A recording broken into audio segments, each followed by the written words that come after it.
გამარჯობა, მე ვარ სალჯიქია და დღეს გვექნება საინტერესო საუბრები ესთეტიკურ მედიცინაზე Timeless-ის დამფუძნებელ ნინო დიდიასთან ერთად, რომელიც არის თან დედაჩემი. მოგესალმებით. როგორ დაიწყო შენი გზა ესთეტიკური მედიცინის სფეროში?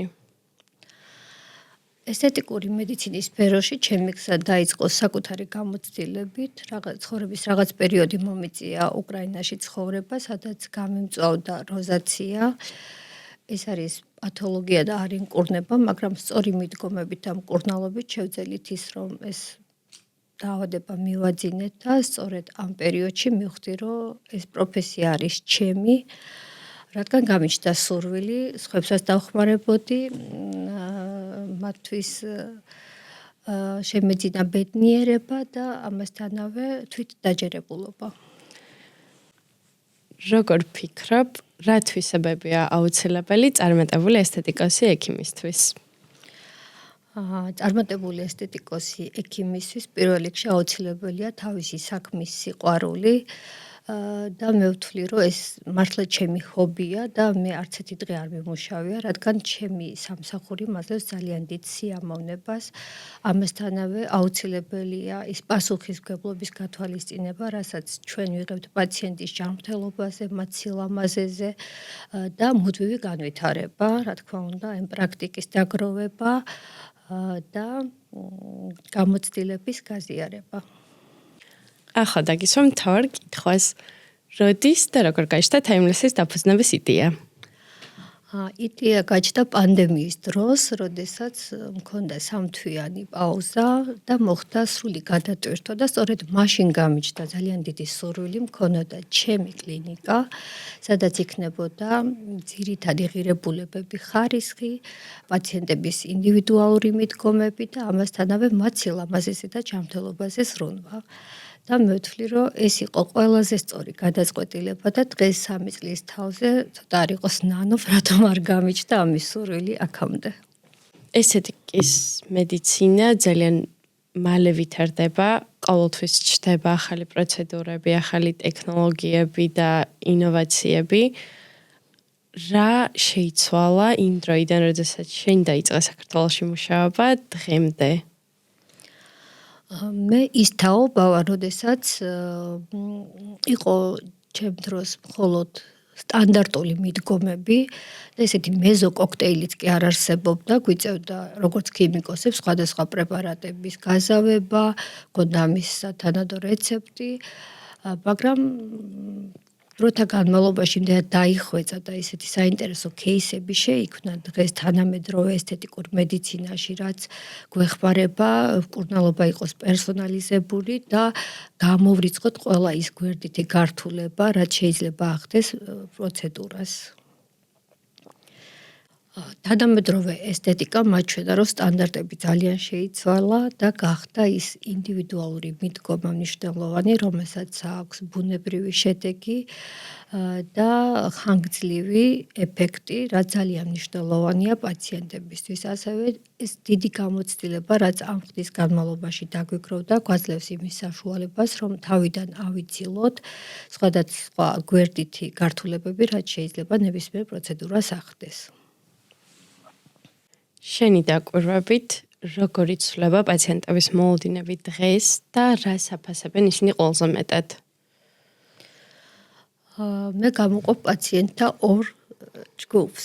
პაციენტები, რომლებიც დღემდე ინარჩუნებენ ბუნებრივობას და მათთვის ეს სახის კანის მოვლა არის ის რუტინა, ყოველთვიური, ყოველწლიური, რაც მათ ანიჭებს ძალიან დიდ თავდაჯერებულებას და ბედნიერება. და ასევე პაციენტთა მეორე ჯგუფი, რომელთაც აქვთ მიმბაძველობა და საკუთარი თავის მიუღებლობა, ხშირად ასეთ პაციენტთა შედეგის დადება ძალიან რთული არის, სილამაზეში და ესთეტიკაში არ არსებობს არანაირი ფორმულები, ამიტომ მთავარი მაინც აქ არის პაციენტთა უსაფრთხოება და ხანგრძლივი ბუნებრივი შედეგის მიღება. საინტერესოა, რომელი პროცედურა არის ყველაზე საყვარელი ნინო დიდიასთვის, როგორც პროფესიონალისთვის?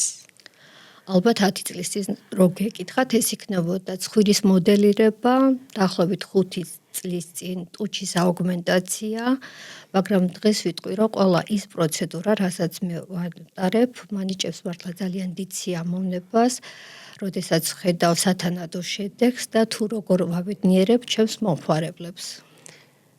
რა სიტყვის შენ თავზე როგორც პაციენტისთვის, რომელი პროცედურა არის შენს ყველა საყვარელი? ცოტა არ იყოს გაგიკვირდება და ჩემი საყვარელი პროცედურა არის ბიოპილინგები და არა ინიექციური პროცედურები, რომელსაც 20 წელია ვიტარებ და ეს არის ის შედეგი, რასაც ვერანაირი ინიექციით და აპარატურული პროცედურებით ვერ მივიღებთ. საინტერესოა. რას ურჩევდი იმ ადამიანებს, ვინც ჯერ კიდევ ცოტათი უფრთხის და თავს იკავებს ესთეტიკური პროცედურების ჩატარებისგან? არ უნდა დაგვავიწყდეს, რომ ესთეტიკური პროცედურები არის ნებაყოფლობითი და როდესაც პაციენტს გაუჩნდება მის სურვილი, მხოლოდ მაშინ შეუძლია დაიწყოს პროცედურების ჩატარება, მაგრამ არის არაინიექციური ძალიან კარგი მოვლითი საშუალებები და სახლის რუტინა, რომელთაც შეიძლება ის პირველი ნაბიჯები გადადგან თავის მოვლის მხრივ და შემდეგ თუ იქნებიან მზად, უფრო სიღრმისეული ცვლილებებიც ჩართონ. რამდენად მნიშვნელოვანი არის ამ სფეროში ხარისხიანი პროდუქციის გამოყენება და რა ვითარებაა საქართველოში ამ ეტაპზე ამ მხრივ? ამ მხრივ არა მარტო საქართველოში, არამედ გლობალური პრობლემაა მთელ მსოფლიოში, რადგან გაიზარდა მოთხოვნა პროცედურებზე და გაიზარდა არასერტიფიცირებული პრეპარატებიც. მათი შემოტანა მხოლოდ ხარისხიანი გამოცდილი პრეპარატი არის გარანტი პაციენტთა უსაფრთხოების და სათანადო შედეგის. როგორ უნდა გარჩიოს პაციენტმა, რომ პროდუქტი, რომელსაც იყენებს, არის ნამდვილი და არა შავი ბაზრიდან შესყიდული? პაციენტისთვის გადამწყვეტი არასოდეს არ უნდა იყოს ფასი, მან სწორად უნდა შეარჩიოს კლინიკა, ექიმის გამოცდილება და ამასთანავე მიიღოს ინფორმაცია იმ პრეპარატების შესახებ, რომელსაც კლინიკა მომხმარებელს თავაზობს. მხოლოდ ამ შემთხვევაში არის შესაძლებელი ყველაფერ ამას თავი ავარიდოთ. დღეს უკვე არა მარტო მსოფლიოში, არამედ საქართველოშიც ძალიან ბევრი ესთეტიკური კლინიკა ფუნქციონირებს, შესაბამისად კონკურენციაც უფრო მაღალი არის. შეგიძლია მითხრა, რა განასხვავებს Timeless სხვა ესთეტიკური ცენტრებისგან? ჯანსაღი კონკურენცია ეს ჩემთვის არის განვითარების და მოტივაციის ძირითადი საფუძველი და რაც აუცილებელია რომ იყოს. უბრალოდ ვიტყვი, რომ Timeless-ში და ზოგადად ყველა ექიმი ესთეტიკოსისთვის უნიშნელოვანესია არ ჩამორჩეს იმ თანამედროვე ტენდენციებს, რაც ყოველდღიურად იქმნება და აუცილებლად ალბათ ხარისხი, უსაფრთხოება, ის სტერილობის დაცვა და პაციენტთა ინდივიდუალური მიდგომა არის მნიშვნელოვანი, რომ იყო წარმატებული ესთეტიკური ცენტრი. რაც Timeless-ში გვაქვს და ეს განასხვავებს სხვა კლინიკებისგან. ძალიან საინტერესო იყო. ძალიან დიდი მადლობა. მადლობა შენ, სალი. მიყვარხარ.